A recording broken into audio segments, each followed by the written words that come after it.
My name is Ali Sultan.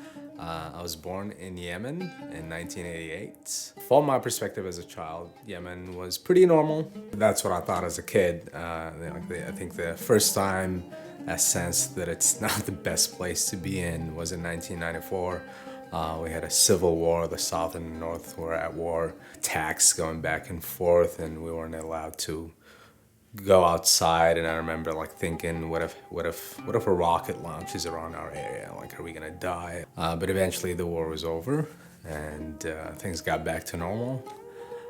For me, normal was just being outside with my friends. We would hang out, we would play soccer, hide and seek, go home, watch Tom and Jerry, like really radical stuff. I knew of America from a really young age. The older kids that I loved dearly would speak highly of America. There was a kid before my time who made it to America, and he was praised constantly, and people thought he was the coolest guy because he made it in a place that we all admired, but very few make it to. And then one day something magical happened. My mom told me that we were gonna go to America, and my mom was just like a very strong, independent, amazing woman.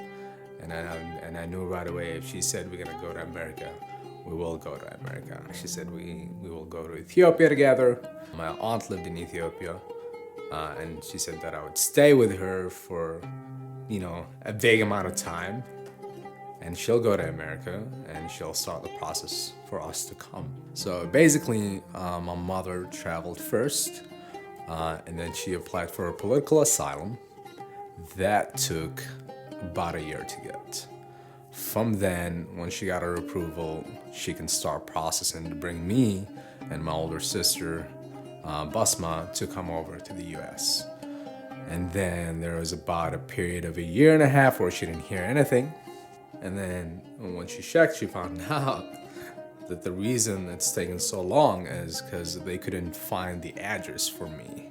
You see, Ethiopia and Yemen, these places, there's no street names, there's no house numbers, there's not exact addresses. So, I lived in a city called Bole.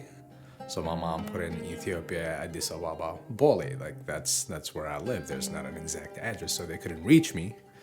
And that's why it took an extra year and a half.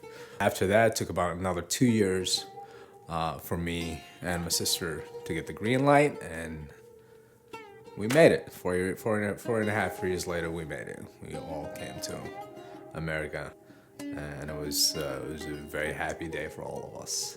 I think I had 5 years in is when I got my green card, and then as soon as you get your green card, you have to wait about 5 years to apply for your citizenship.